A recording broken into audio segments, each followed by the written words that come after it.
প্রজেক্টটা আপনাদেরকে আমি দেখাতে যাচ্ছি যে আসলে প্রজেক্টটা কী ছিল, কী ধরনের রিকোয়ারমেন্ট ছিল এবং আমি কাজটা কিভাবে ফাইনালি ডেলিভারি করলাম।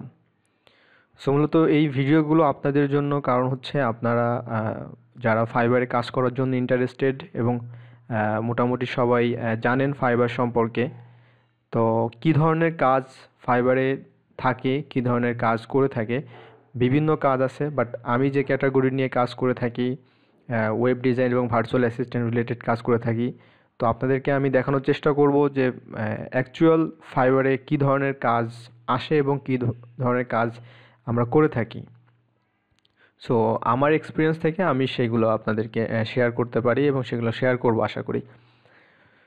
সো প্রজেক্টটা ছিল হচ্ছে আমার বাইরের একটা রিকোয়ারমেন্ট ছিল যে Google scholar review their publication from 2015 to 2020। তার মানে গুগলের কিছু অনেক স্কলার তাদের যে বিভিন্ন পাবলিকেশন থাকে ওইগুলো রিভিউ করতে হবে। রিভিউ করে ওখান থেকে আমাকে কিছু ডেটা কালেক্ট করতে হবে। সো আমরা এটা প্রজেক্টটা ছিল $10 একটা প্রজেক্ট ছিল। আর আরেকটা ব্যাপার হচ্ছে এই বাইরের এই প্রজেক্টটা হচ্ছে আমাদের রিসেন্টলি ফাইবারে যারা লেভেল 2 বা লেভেল 1 তাদের জন্য দিচ্ছে, আমি দেখলাম গ্রুপে। আর লেভেল 2 বেসিক্যালি যে শুরু হয়েছিল, লেভেল 2 যারা টপ রেটেড তাদের যে মোস্ট বেস্ট সেলিং যে গিগ থাকে সেই গিগের উপরে তারা প্রমোট করতে পারবে এবং বেসিক্যালি ফাইবার $10 ফ্রি প্রমোট করার জন্য সেলারদেরকে দিয়েছে। One of them fibre level 2 seller and আমাকে ফাইবার $10 ফ্রি দিয়েছে যে গিগ প্রমোশন করার জন্য। তো মূলত এই প্রজেক্টটা আমি যেটা দেখাতে যাচ্ছি, এই বায়ারটি আসছে মূলত আমার গিগ প্রমোশন থেকে। ওকে, সো চলুন সরাসরি আমি চলে যাই ফাইবারে। সো আপনারা এখানে দেখতে পাচ্ছেন অর্ডারটি অলরেডি কমপ্লিটেড। ওকে, এটা ডিসেম্বর 2 তারিখে ছিল। সো কাজটা একটু ক্রিটিক্যাল বলবো না, বাট একটু বোঝার ব্যাপার আছে এবং একটু কেয়ারফুলি কাজটা করার একটা কিছু ব্যাপার ছিল। যাই হোক, আমি আপনাদের রিকোয়ারমেন্টসটা আগে দেখাই যে বাইরের রিকোয়ারমেন্টসটা কী ছিল। যেহেতু আমি বলেছি এটা হচ্ছে Google scholar review publication. So buyer আমাকে যে রিকোয়ারমেন্টসটা দিয়েছিল এটা হচ্ছে for the following 4 Google scholar pages review the publication from. এটা আচ্ছা, তার মানে এখানে আমি দেখতে পাচ্ছি যেটা হলো 1 2 3 4 গুগল স্কলার পেজেস, 4টা পেজ আছে এখানে। If the author application includes ION কি, এটা এল না, এটা ION কি এটা জানি না আমি আসলে কি। এটা একটা অ্যাফিলিয়েশন, কোনো একটা কিছু ব্যাপার হবে। বলতেছে if the author affiliation includes ION কি, তারপরে ব্র্যাকেটের ফার্স্ট ব্র্যাকেটের মধ্যে বলছে আমাকে যে you will have to click through to the PDF or on the author name on the page, see the attached images for example. আচ্ছা, আমাকে বলছে যে ION কে এইটা থাকে, তাহলে আমাকে কি করতে হবে, আমাকে ক্লিক করতে হবে ওই লিঙ্কে। ক্লিক করার পরে বলছে যদি PDF থাকে অথবা কোনো যে অথরের নাম থাকে তাহলে অথরের নামের উপরে ক্লিক করতে হবে। তো আমাকে এটা দেখার জন্য বায়ার আমাকে এখানে কিছু স্যাম্পল দিছে, যেমন এটা হচ্ছে একটা স্ক্রিনশট দিছে আমাকে। তো আমি স্ক্রিনশটটা এখানে ওপেন করে থাকি, দেখি।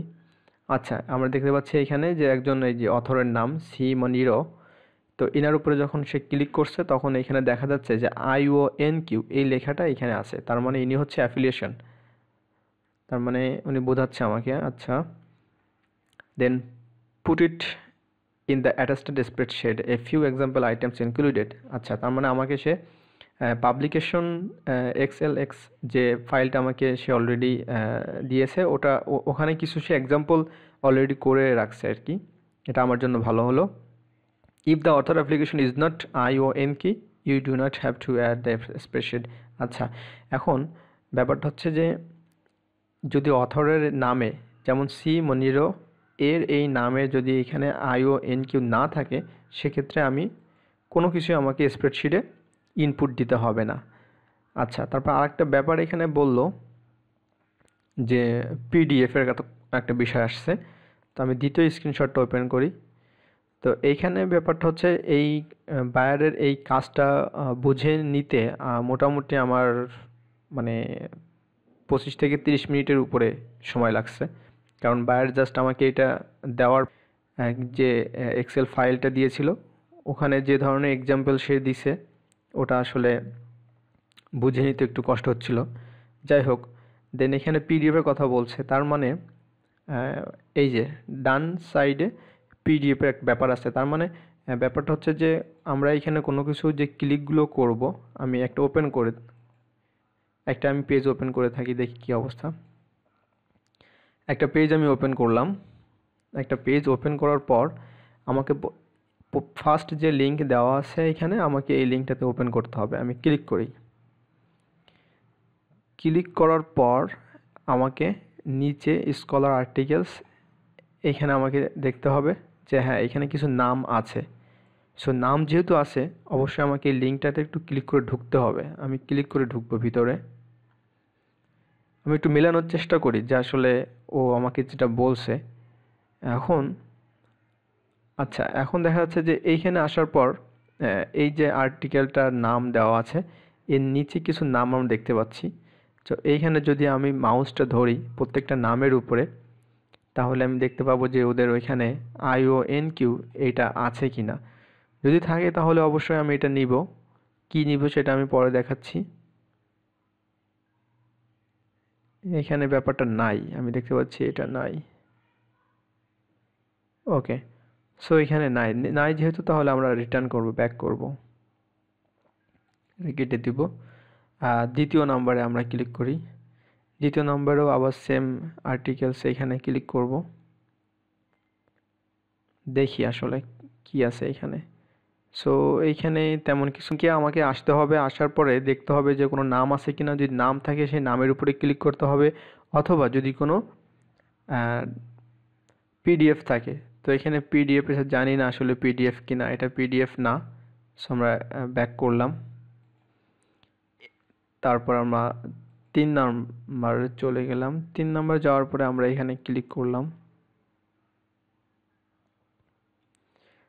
আচ্ছা, তো বায়ার কিন্তু আমাদেরকে আমরা একটা মানে একটা বিষয় আমরা কিন্তু ধরতে পারলাম যে এই ধরনের একটা লিঙ্ক, যেমন এই যে পিডিএফের এটা বায়ার আমাদেরকে একটা দিয়েছে, যেমন এই যে ডাউনলোড পিডিএফ। তার মানে এই ধরনের একটা বিষয় আমাদেরকে দিয়েছে। সো আমরা কি করব, আমরা হচ্ছে পিডিএফের উপরে ক্লিক করব। পিডিএফে ক্লিক করার পর আমরা দেখব যে এখানে IONQ কোনো কিছু ব্যাপার আছে কি না, যেহেতু আমাকে চেক করতে হবে। সো আমি এখানে কিভাবে চেক করব, আমি এখানে সরাসরি Ctrl+F দিব, ION এবং বড় হাতের একটা Q। ওকে, এখানে নাই, এখানে আমরা পেলাম না। সো আমরা ব্যাক করব।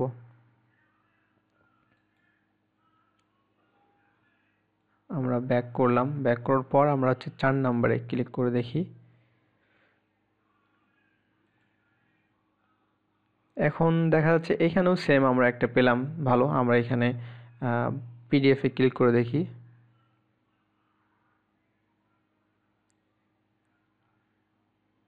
সো পিডিএফটা চলে আসছে।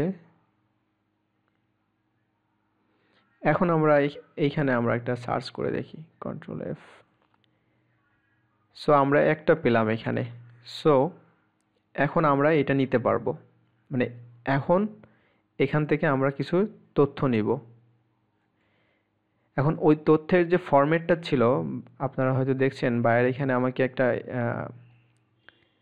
XLX একটা ফাইল দিয়েছিল। সো ওইটাকে আমি যেটা করেছি, আমি গুগল শিটে আমি রেখেছি। সো এখানে দেখা যাচ্ছে যে টোটাল 1 2 3 4 এই তিনটা বায়ার স্যাম্পল হিসেবে তার শিটে রেখেছিল। ওকে, এই তিনটা, এটা, এটা, এটা। আর 5 নম্বর থেকে শুরু করে যতগুলো আছে এখানে টোটাল 63। এই 63 তার মানে 5 থেকে শুরু করে 63 পর্যন্ত আমি কাজগুলো করে বের করেছি। তো ফরম্যাটটা হচ্ছে এইটা: title, journal name, volume, page number, year, link. So আমরা এটাতে যেহেতু আমরা পেলাম, এই পিডিএফের মধ্যে আমরা আইও এনকিউ পেলাম। সো প্রথম রিকোয়ারমেন্ট ছিল যে অবশ্যই ইনক্লুড থাকতে হবে, আইও এনকিউ এই কথাটা ইনক্লুড থাকতে হবে। যদি না থাকে তাহলে আমরা স্প্রেডশিটে কোনো কিছু তুলব না।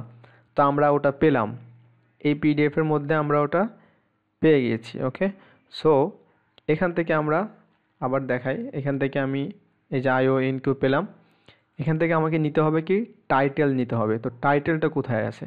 আচ্ছা, আমি ব্যাক করব। ব্যাক করার পর এখানে যে বড় করে যে লেখাটা আছে এটাই হচ্ছে টাইটেল। ঠিক আছে, তো এটা যদি আমি সম্পূর্ণ কপি করি এখান থেকে, যেহেতু অলরেডি আমার এখানে অলরেডি ওটা ইনপুট করা হয়েছে, সো আমি একটা কন্ট্রোল এফ দিয়ে সার্চ দিয়ে আমি ওটা খুঁজে বের করি। এই যে 18 নাম্বারটা।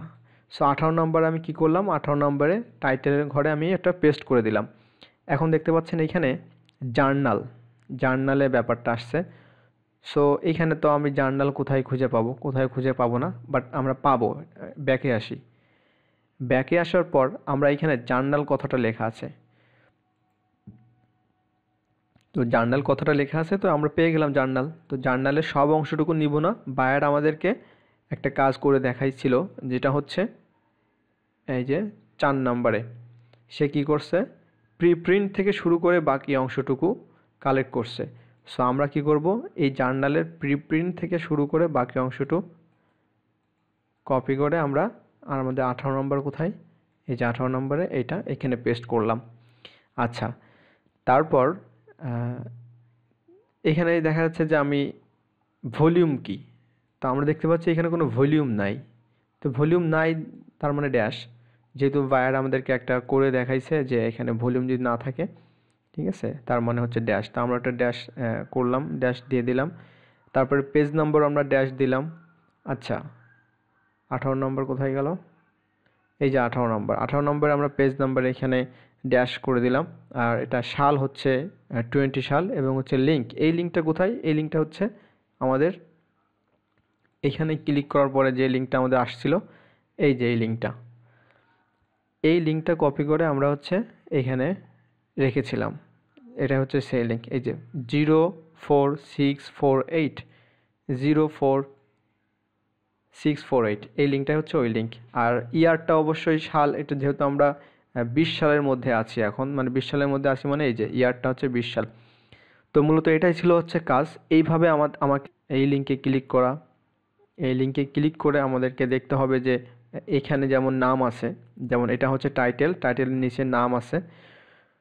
সো নামের সাথে সাথে দেখা যাচ্ছে যে আমাদের এখানে খুঁজতে হবে। তো তো আমরা এই যে অথর্স অ্যান্ড অ্যাফিলিয়েশনস যে ব্যাপারটা এখানে চলে আসছে, আপনারা এখানে দেখবেন অবশ্যই যে অ্যাফিলিয়েশনের কথা বলছে, অথর অ্যাফিলিয়েশনের কথা। তার মানে অথর অ্যাফিলিয়েশনের মধ্যে অবশ্যই কি থাকতে হবে, ইনক্লুড থাকতে হবে IONQ। সো এটা আমি এখানে একটু সার্চ করে দেখি যে IONQ, বাট এখানে কিন্তু IONQ নাই। ঠিক আছে, সো আমরা এটা নিব না, আমরা এটা বাদ। সো আমি অলরেডি কিন্তু এই এফিশিয়েন্ট গ্রাউন্ড স্টেট এটা কিন্তু আমি এখানে নাই, কারণ এটা আমার ওঠা তো হবে না, কারণ এটা আমাদের রুলসের মধ্যে পড়ে নাই। সো এইভাবে করে আমাদেরকে টোটাল এখানে 20 সাল, তারপরে আছে 19 সাল। তো ওভারঅল দেখা যাচ্ছে যে এই সবগুলো চেক করার পর আমাকে 15 সাল পর্যন্ত চেক করতে হবে। তো এটা কাজটা করতে বুঝে নিতে মোটামুটি সময় লাগছে, বাট কাজটা করতে বেশি সময় লাগে না, যেহেতু আপনারা কাজটা হয়তো বুঝতে পারছেন ব্যাপারটা। তো আমি ব্যাপারটা আরও একবার আমি একটু রিভিশনে যাই ব্যাপারটা, যে কাজটা কী ছিল। এখানে বায়ার আমাকে 4টা লিঙ্ক দিয়েছে। তো 4টা লিঙ্কে আমাকে ঢুকতে হবে, যেমন সেই লিঙ্কগুলা ঢোকার পরে এখানে আমাকে কিছু ডাটাগুলো ইনপুট করতে হবে, মানে কালেক্ট করতে হবে, এবং এই শিটে আমাকে রাখতে হবে। ডাটাগুলো কি কি, টাইটেল, জার্নাল, ভলিউম, পেজ, ইয়ার, লিঙ্ক। এখানে আমি একটা লিঙ্কে যদি যাওয়ার পরে অবশ্যই আমাকে এখান থেকে এই জার্নালটা বের করতে হবে, এই ভলিউমটা আমাদেরকে নিতে হবে, এই পেজ নাম্বারটা নিতে হবে। টাইটেল হচ্ছে এটাই হচ্ছে টাইটেল, ওকে, টাইটেল জার্নাল ভলিউম। আর লিঙ্কটা হচ্ছে কি, লিঙ্কটা হচ্ছে এইটা ক্লিক করার পরে এইখানে যদি কোনো অ্যাফিলিয়েশন থাকে, যেমন এখানে যদি কোনো অ্যাফিলিয়েশন থাকে, যেমন এই ব্যক্তিগুলোর নামের উপর আমি যদি ক্লিক করি আমি দেখতে পাবো ওদের নামের সাথে আইও ইনকিউ ব্যাপারটা আছে কিনা। যেহেতু এখানে কোনো পিডিএফ নাই, পিডিএফ থাকলে আমরা পিডিএফে যাব, আমি এর আগেও বলেছি। আর যদি না থাকে তাহলে আমরা এখানে নামের উপরে ক্লিক করব, নামের উপরে ক্লিক করে আমরা দেখব এটা। সো এই যে আইও ইনকিউ আছে, সো এটাই হচ্ছে আমাদের লিঙ্ক যেখানে আমরা পাচ্ছি, এটাই হচ্ছে আমাদের লিঙ্ক। এখানে লিঙ্ক এটা রাখবো। আর আমাদের একটু ব্যাক করার পরে আমরা দেখতে পাবো এখানে আমাদের সে ভলিউম, জার্নাল, টাইটেল সব কিছু আমরা এখান থেকে জাস্ট ওই নামটা ধরে ধরে কালেক্ট করে এই শিটে রাখবো। ফাইনালি এই শিটটা আমরা ডেলিভারি করে দিব। ওকে, সো এই ছিল হচ্ছে $10 একটা কাজ, এবং I am happy with buyer because he gave me the 5-star review here, you can see that. So thank you সবাইকে। যদি এই ধরনের ভিডিও উপকারে আসে অবশ্যই অবশ্যই আমাকে কমেন্টে জানাবেন।